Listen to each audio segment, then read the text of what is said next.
Hello everybody, good morning. Happy Homebrew Wednesday to you. We're brewing today. As you can see, we're set up. We've got 25 litres, I think, or thereabouts, of sparge water just come up to temperature, 77 degrees. And my hopcat I've already doled in, and I'm recircing now, just doing my mash. 65 degrees for an hour, and I'm going to go into that a little bit more in a minute because I got asked a question on last week's video. Was it last week's video? No, it wasn't.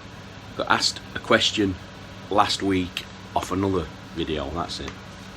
Anyway, so what we're brewing? Well, today we're doing the Thornbridge Jaipur English IPA. I'm really looking forward to this. When I weighed my hops out last night, they smell gorgeous. Nice 6%er. Oh, that's what we're aiming for. That's what recipe's giving us.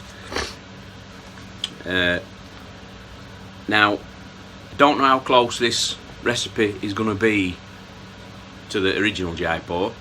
I got it from the Malt Miller website. If you go on there, they have a section for recipes and what have you. You go on there, and there are quite a few Jaipur. So I've picked one which I think sounded somewhat like, but nevertheless, it'll be I think it'll be somewhere in ballpark. And if it isn't, I'm pretty sure I'll end up with a nice beer anyway, from what's going in it. So I think we're going to be on a winner, choose what. We'll just see how close we get. So I'll just give you a quick rundown at recipe, and then we'll crack on. So Jaipur English IPA, it's 23 litres, 60-minute boil, ABV 6%, and your fermentables are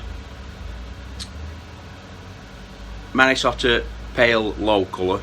Well, I've just got standard Minnesota, so that's gone in 5 kilo, and Vienna malt ½ kilo. Your Minnesota is 90.9% and of your recipe, and your Vienna malt is 9.1%. And that's all your malts. Dead easy, straightforward. So I weighed them out last night, and I weighed my hops out last night. And your hops, your 3 additions, 3 different hops. Now, one of the hops is a tannum, and I did mention in my last video I tried everywhere to get that, couldn't get it, all out of stock. So I went on a hops substitute conversion thing, and it gave me Amarillo as one of the hops. It's quite close to it, so we're using Amarillo instead of a tannum. So it's Chinook, Centennial and Amarillo. That's what I'm using. So you've got start at boil at 60 minutes. You've got 16 grams of Chinook, 12 grams of Centennial and 12 grams of Amarillo. That's your first hop addition. Your second hop addition is, just a second, can't see that now, I've bent it. Your second hop addition, which is your 30-minute addition, is Chinook 8 grams, Centennial 12 grams and Amarillo 7 grams. That's your 30-minute addition. And your flame out addition or no minutes, is Chinook 22 grams, Centennial 16 grams, and Amarillo 25 grams, 20-minute hop stand. 15-minute from end, pro to flop, standard. And yeast, it's saying White Labs Dry English Ale, USO5. That's what I'm using. It's an American ale yeast, so we're using that. And that basically is your recipe. Straightforward. Is there anything else you need to know about it? It says ferment at 19 degrees. Well, I usually, my ales and that I do at 18 in my chamber, so we're alright there. Mash 65 degrees, 60-minute boil. So that's his recipe, and that's what we're brewing. Got it all weighed out there. We're just waiting for his mash to finish, and then we'll carry on. Now, when I were on about, I got a question asked. Just get it up on my phone actually. It was, like I say, a couple of weeks back, or last week, and it was to do with my hopcat. Here we go. Richard Stokes commented. Apparently he's got one, and he was going to give it his, I think it was his first go on it the day after he'd watched this video of mine.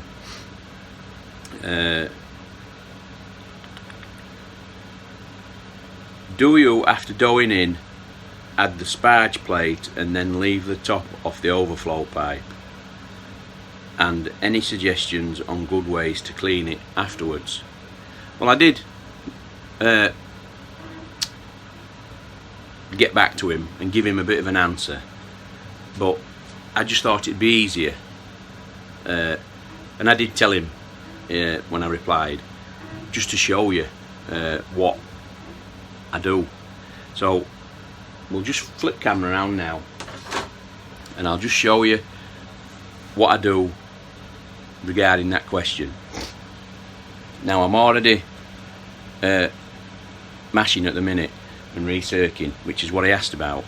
I've doughed in, I've put the plate on top like you mentioned, and I've taken, in fact it's here, the overflow pipe. You get a little nut thing to go on top, so when you're tipping your grains in, you don't get grain down your pipe and into your pump. Oh, that's just clicked on.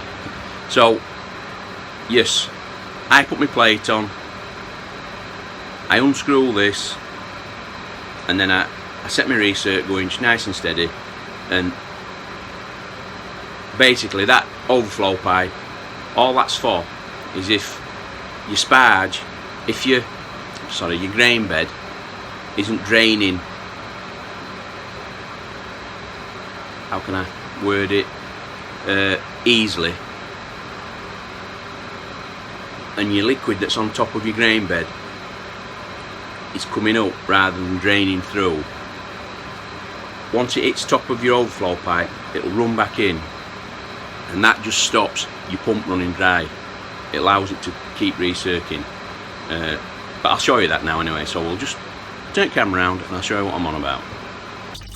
Right then, you can see we sat at 65 degrees or just over, and I've just cracked my lid, and the top plate is in, and the nut I was on about screws onto that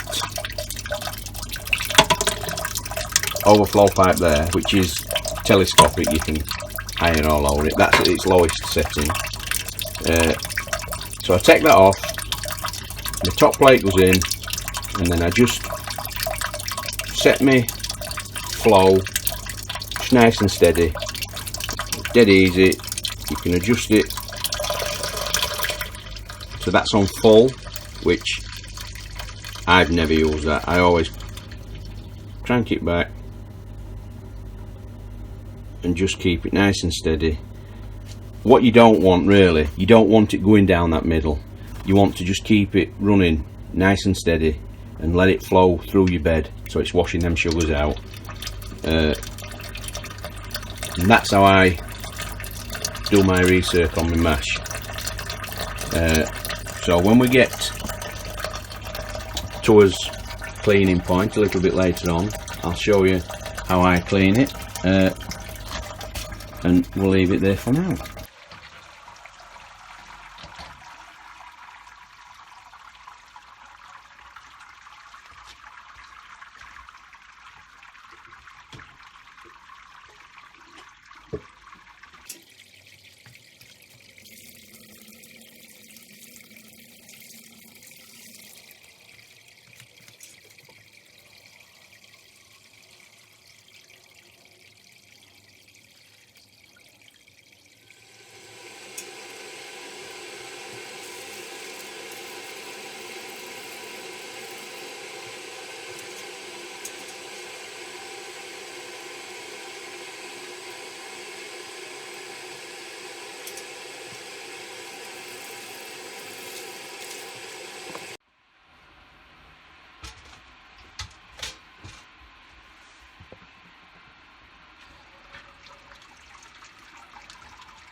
Right then, we've just come up to a boil and ready for this first hop addition. But I'll just show you another feature with hopcat. Now that's just come up to a boil, and if you look, if you can catch that, that is a proper volcano boil. But with this you can alter power. So what I'm going to do now is just pause my program there, and straight away I've got my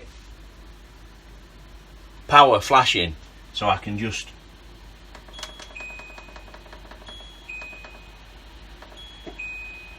knock that down,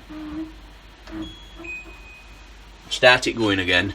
Now that were at 3000, is it watts? And I've knocked that down now to 1700, and it's just turning back on now. And that boil now has gone from what you've just seen to a more sustainable boil, really. And you can stop and start and change your parameters as you're brewing with this, which you can with a lot of these all-in-one systems. So I'm just going to put my 2 hop spiders in, and we'll go in with, just get my sheet just to give everybody a reminder what we're putting in. It's first edition, and that's 16 grams of Chinook, 12 grams of Centennial, and 12 grams of Amarillo, and it smells lovely, really does. So as next edition's 30 minutes, don't know that I'll come back for that one. I might just come back for the last one. So as 30 minutes edition, I'll just remind you now, seeing as we might not come back to that, is 8 grams of Chinook, 12 grams of Centennial, and 7 grams of Amarillo. Yep. So we'll come back when we're putting his last drop in, and I'll let you know what they are.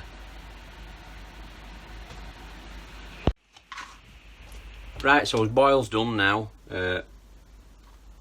15 minutes to go, I dropped water chiller in and dropped a proto flock in. We're now just going to put his last addition in.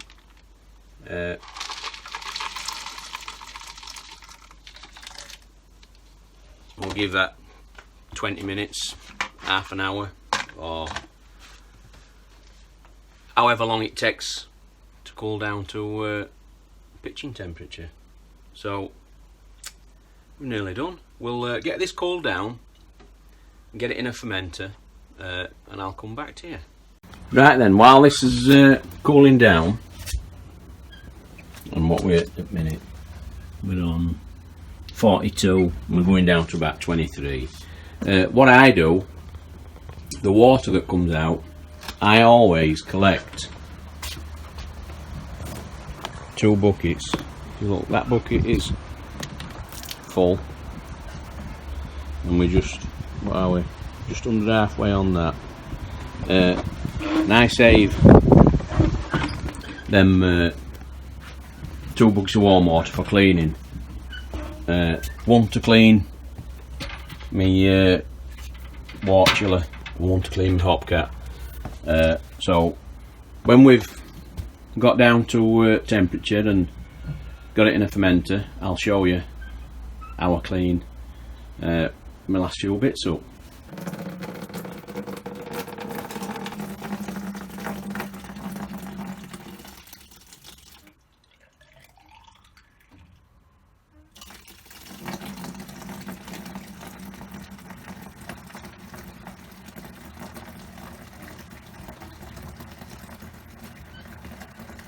Right, there we are, we've done.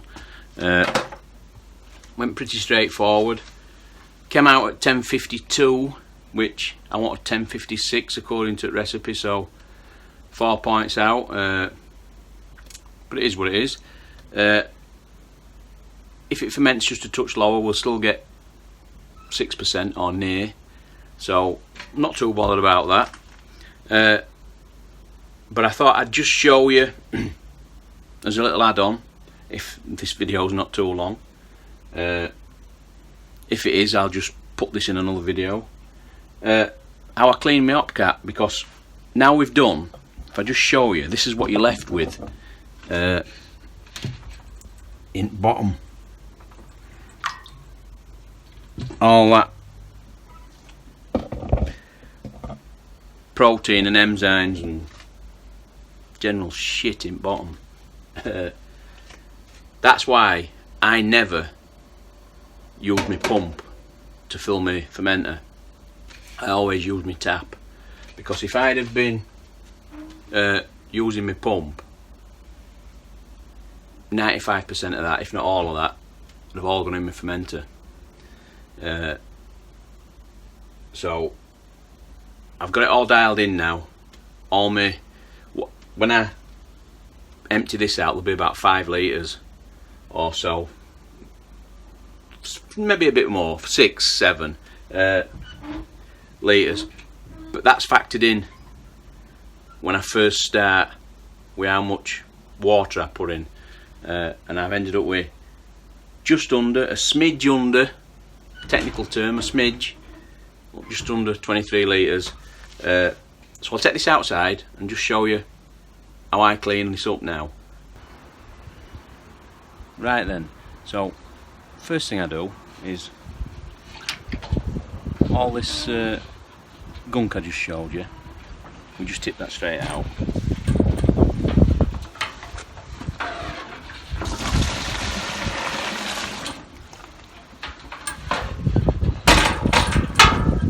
Tip that straight out, and as I said, it's actually just 5 litres, so I won't fire off, which means we're then left with it like that.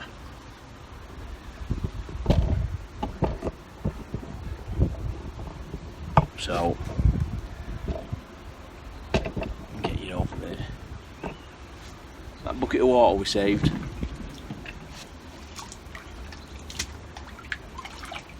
straight in, and just 2 or 3 jugfuls.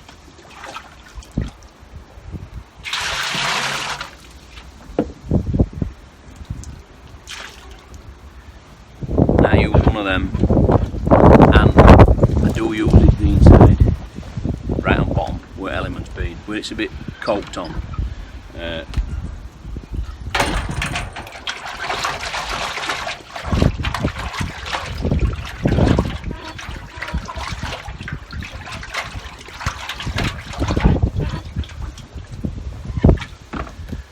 Just a matter,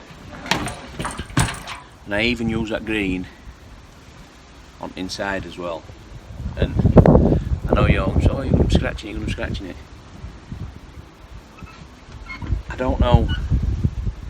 I know it's stainless steel, but I don't know if it's got some sort of coating on or something. But I've used this.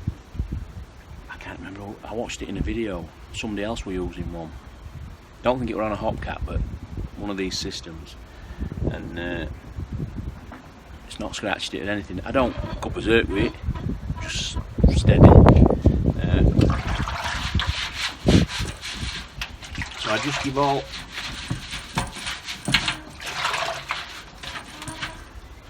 base and sides a decent rub with it, get all thick crud off.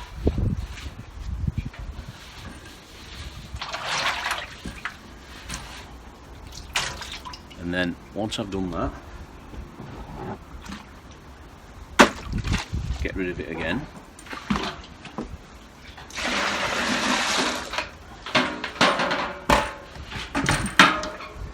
And it's now, let's just tip you up and show you, looking a little bit better.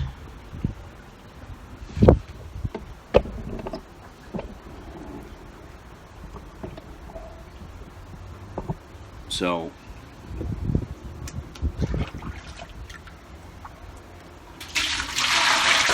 same again.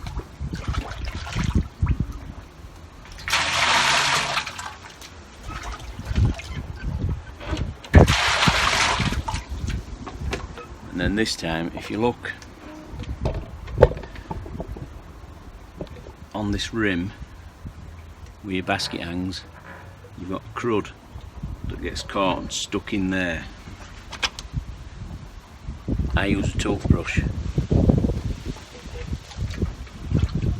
all I do, just run it in, and it will loosen it.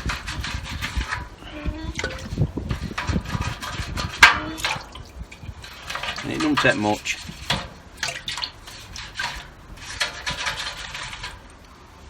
And then once I've done that, just get my jug and I rinse right from the top.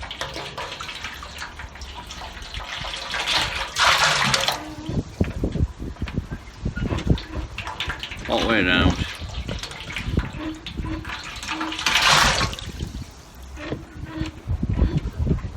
And I've just spotted a bit of mist.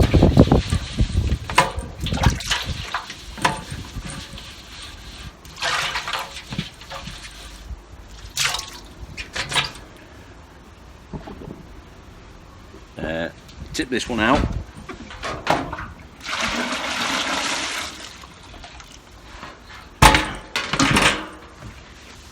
Now we're getting somewhere. It's pretty clean now.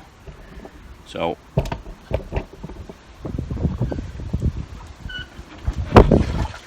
what I do now is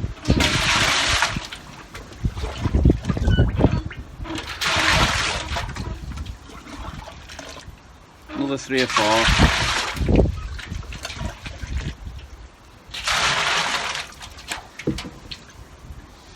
Now in there now I've just got basically clean water that's still fairly warm. I just plug it back in.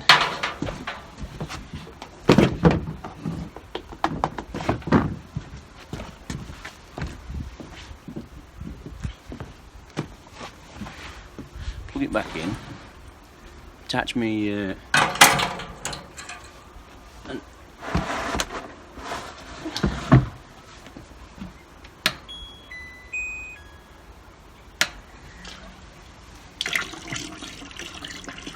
and I now run this through my pump, and I know that it's only dragging clean water through, flushing my pump out, and when that's done I just get some kitchen towel, get a bit of a dry, and then I turn it upside down and just let any water that's in the hole that goes through to the pump, that'll drain out.